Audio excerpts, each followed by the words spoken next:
Okay, this is a lectern audio check. Testing 1, 2, 3, 4, 5. You guys all good? Mike, am I good? You're good. Yes. Okay. All right. Great.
Just stay there for 1 second.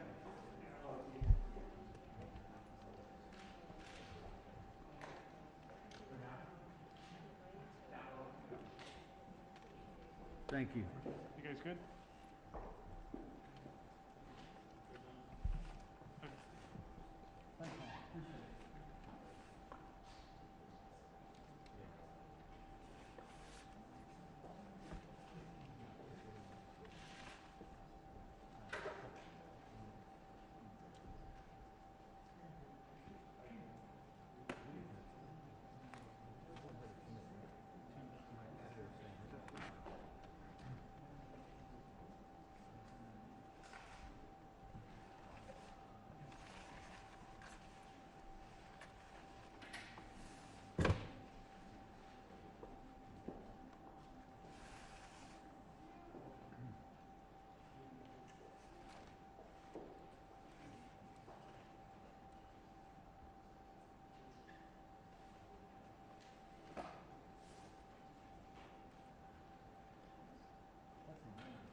Angela, you'll give us a 2-minute, right? Yep. Thank you.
Sorry to keep you waiting.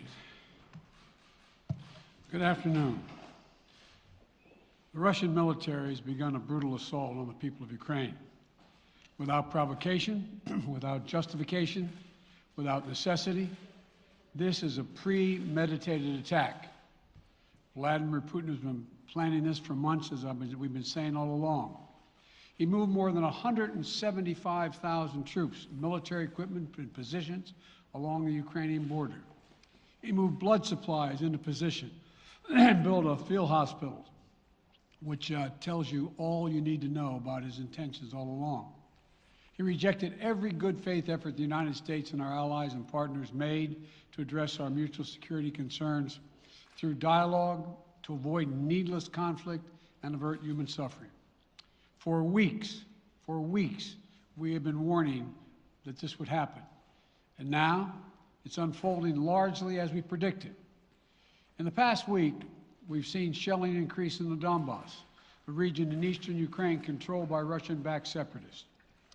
The Russian government has perpetrated cyber attacks against Ukraine. We saw a staged political theater in Moscow, outlandish and baseless claims that Ukraine was about to invade and launch a war against Russia, that Ukraine was prepared to use chemical weapons, that Ukraine committed a genocide. Without any evidence, we saw a flagrant violation of international law in attempting to unilaterally create two new so-called republics on sovereign Ukrainian territory. And at the very moment that the United Nations Security Council was meeting to stand up for Ukraine's sovereignty, to stave off invasion, Putin declared his war. Within moments, missile strikes began to fall on historic cities across Ukraine. Then came the air raids, followed by tanks and troops rolling in. We've been transparent with the world. We've shared declassified evidence about Russia's plans and cyber attacks and false pretexts so that there could be no confusion or cover-up about what Putin was doing. Putin is the aggressor. Putin chose this war, and now he and his country will bear the consequences. Today, I'm authorizing additional strong sanctions and new limitations on what can be exported to Russia. This is going to impose severe cost on the Russian economy, both immediately and over time. We have purposely designed these sanctions to maximize the long-term impact on Russia and to minimize the impact on the United States and our allies. I want to be clear, the United States is not doing this alone. For months, we've been building a coalition of partners representing well more than half the global economy. 27 members of the European Union, including France, Germany, Italy, as well as the United Kingdom, Canada, Japan, Australia, New Zealand, and many others, to amplify the joint impact of our response. I just spoke with the G7 leaders this morning, and we're in full and total agreement. We will limit Russia's ability to do business in dollars, euros, pounds, and yen to be part of the global economy. We'll limit their ability to do that. We're going to stunt the ability to finance and grow the Russian military. We're going to impose and we're going to impair their ability to compete in high-tech 21st century economy.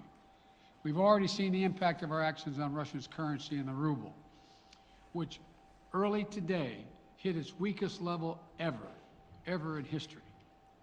The Russia stock market plunged today.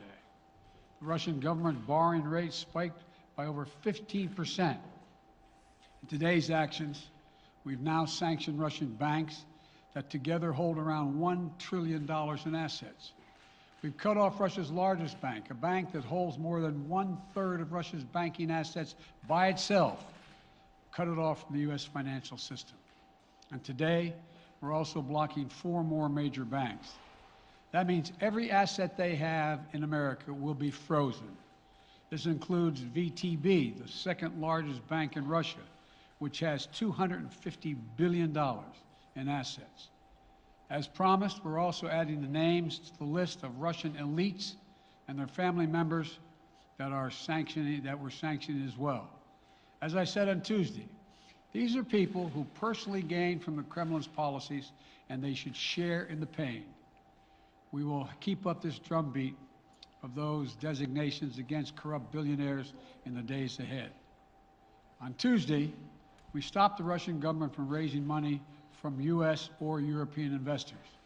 Now we're going to apply the same restrictions to Russia's largest state-owned enterprises, companies with assets that exceed $1.4 trillion. Some of the most powerful impacts of our actions will come over time as we squeeze Russia's access to finances and technology for strategic sectors of its economy and degrade its industrial capacity for years to come. Between our actions and those of our allies and partners, we estimate that we'll cut off more than half of Russia's high-tech imports. It will strike a blow to their ability to continue to modernize their military. It will degrade their aerospace industry, including their space program. It will hurt their ability to build ships, reducing their ability to compete economically. And it will be a major hit to Putin's long-term strategic ambitions. And we're preparing to do more. In addition to the economic penalties we're imposing, we're also taking steps to defend our NATO allies, particularly in the East. Tomorrow, NATO will convene a summit. We'll be there to bring together the leaders of 30 allied nations and close partners to affirm our solidarity and to map out the next steps we will take to further strengthen all aspects of our NATO alliance. Although we provided over $650 million in defensive assistance to Ukraine just this last year, let me say it again. Our forces are not and will not be engaged in the conflict with Russia in Ukraine. Our forces are not going to Europe to fight in Ukraine, but to defend our NATO allies and reassure those allies in the East. As I made crystal clear, the United States will defend every inch of NATO territory with the full force of American power. And the good news is, NATO is more united and more determined than ever. There is no doubt that the United States and every NATO ally will meet our Article 5 commitments, which says an attack on one is an attack on all. Over the past few weeks, I ordered thousands of additional forces to Germany and Poland as part of our commitment to NATO. On Tuesday, in response to Russia's aggressive action, including its troop presence in Belarus and the Black Sea, I've authorized the deployment of ground and air forces already stationed in Europe to NATO's eastern flank allies, Estonia, Latvia, Lithuania, Poland, and Romania. Our allies have also been stepping up, adding the other allies, the rest of NATO, adding their own forces and capabilities to ensure collective defense.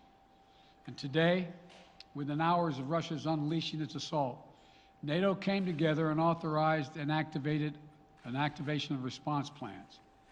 This will enable NATO's high readiness forces to deploy and when and where they are needed to protect our NATO allies on the eastern boundaries of Europe. And now I'm authorizing additional U.S. force capabilities to deploy to Germany as part of NATO's response, including some of the U.S.-based forces that the Department of Defense placed on standby weeks ago. I've also spoken with Defense Secretary Austin and Chairman of the Joint Chiefs, General Milley, about preparations for additional moves should they become necessary to protect our NATO allies and support the greatest military alliance in the history of the world, NATO. As we respond, my administration is using the tools, every tool at its disposal to protect American families and businesses from rising prices at the gas pump.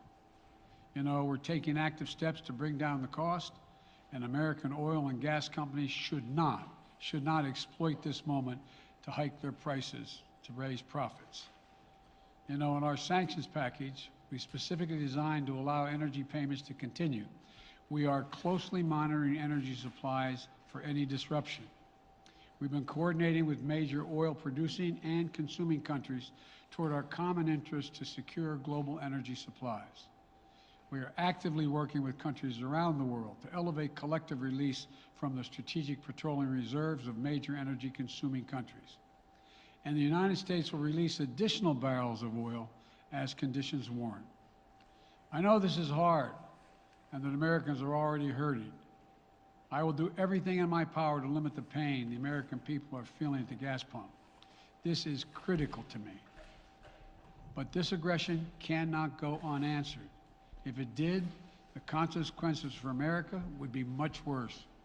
America stands up to bullies. We stand up for freedom. This is who we are. Let me also repeat the warning I made last week.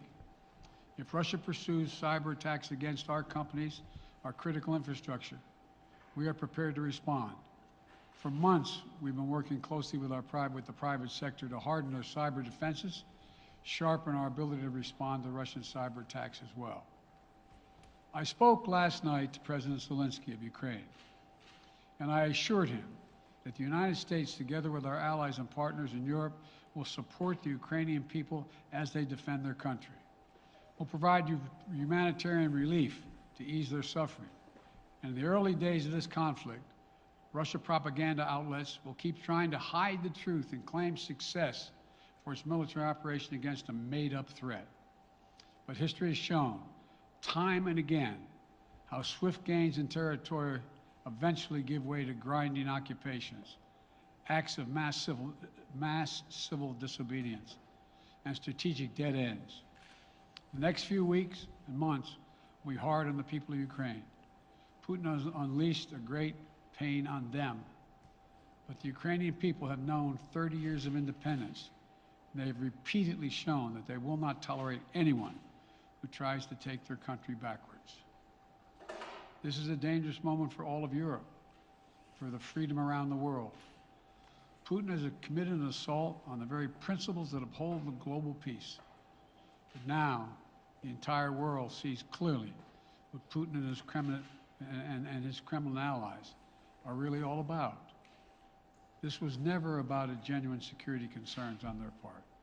It was always about naked aggression, about Putin's desire for empire by any means necessary, by bullying Russia's neighbors through coercion and corruption, by changing borders by force, and ultimately by choosing a war without a cause. Putin's actions betray his sinister vision for the future of our world, one where nations take what they want by force.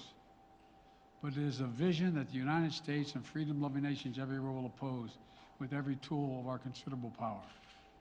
The United States and our allies and partners will emerge from this stronger, more united, more determined, and more purposeful.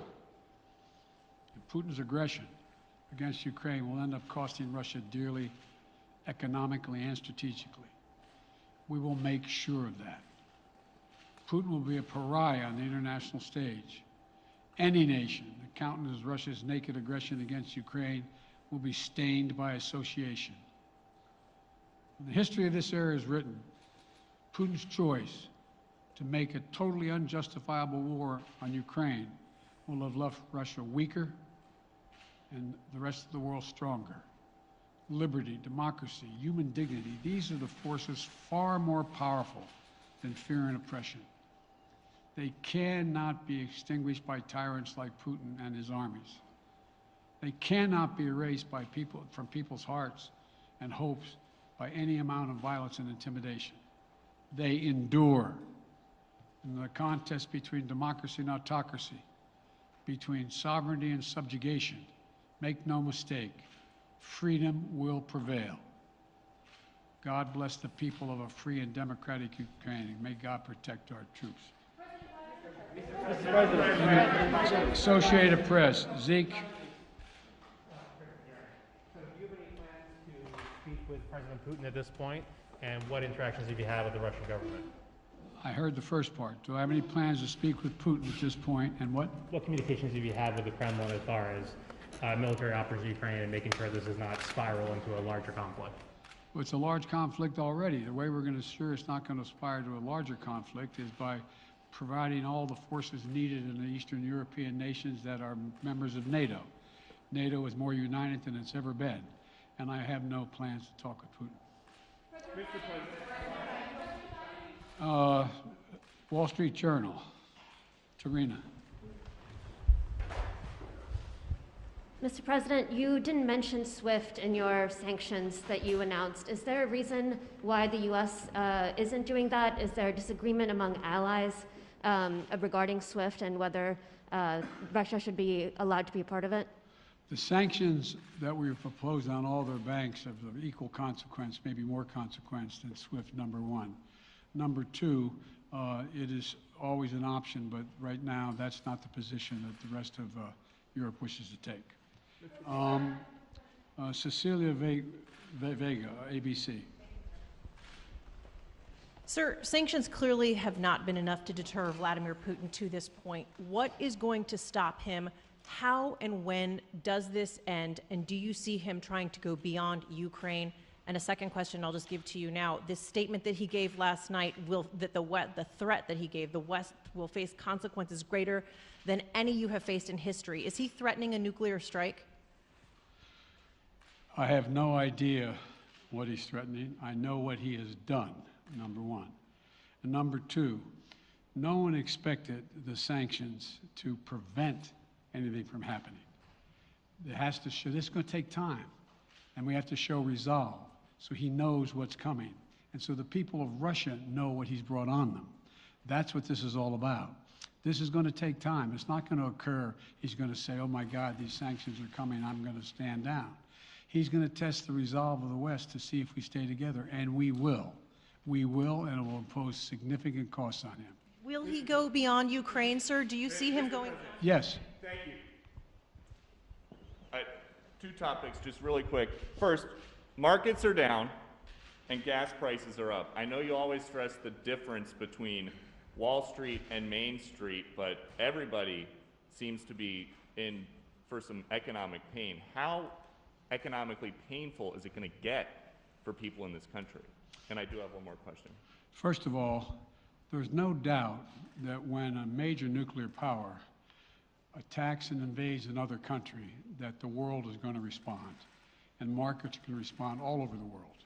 So there's no doubt about that, number one. Number two, the notion that this is going to last for a long time is highly unlikely as long as we continue to stay resolved in imposing the sanctions we're going to impose on Russia, period. What's the next question? I'm sorry. The next question is, did you underestimate Putin, and would you still describe him the way that you did in the summer as a worthy adversary?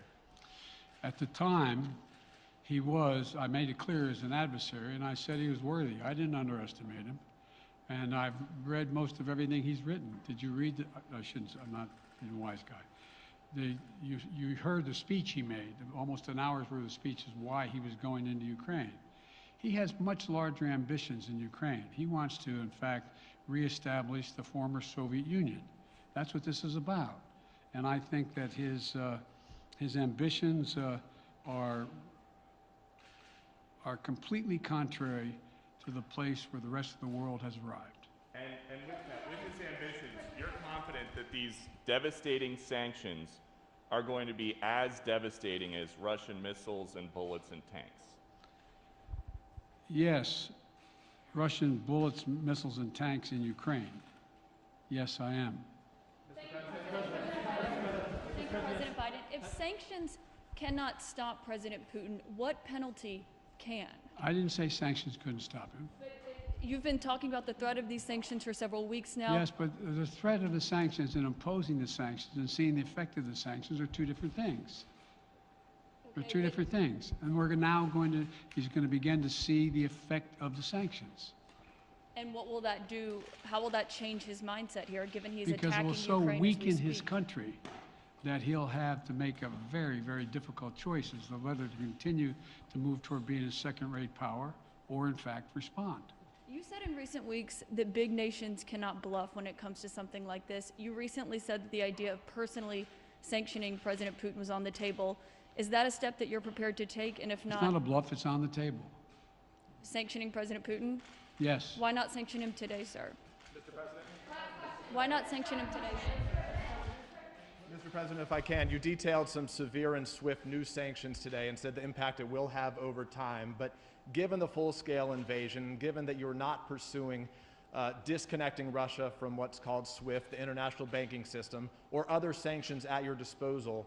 Respectfully, sir, what more are you waiting for? Specifically, with the sanctions we've imposed exceed SWIFT. The sanctions we imposed exceed anything that's ever been done. The sanctions we imposed have generated 2/3 of the world joining us. They are profound sanctions. Let's have a conversation in another month or so to see if they're working. Yes. Can I ask you about Zelensky? Sir, you spoke to Vladimir Zelensky yesterday, sir? What's the risk that we are watching the beginning of another Cold War, and is there now a complete rupture in U.S. and Russian relations? There is a complete rupture right now in U.S.-Russian relations if they continue on this path that they're on. And in terms of a Cold War, that depends. You have the vast majority of the rest of the world in total opposition to what he's doing, from Asia to South America to Europe to around the world. And so it's going to be a cold day for Russia. The idea, you don't see a whole lot of people coming to his defense. And are you, if I could follow up, sir, are you urging China to help isolate Russia? Are you urging China to help isolate Russia? I'm not prepared to comment on that at the moment.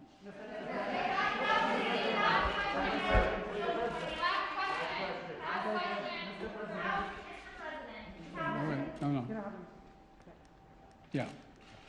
No. He's had his hand up a long time. Thank you, Mr. President.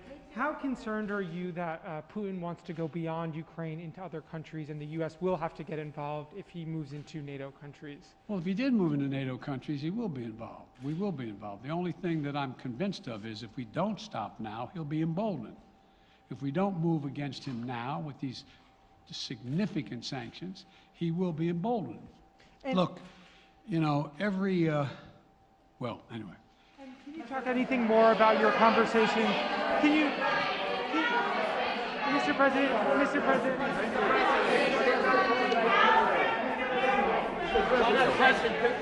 Why not sanction Putin directly today?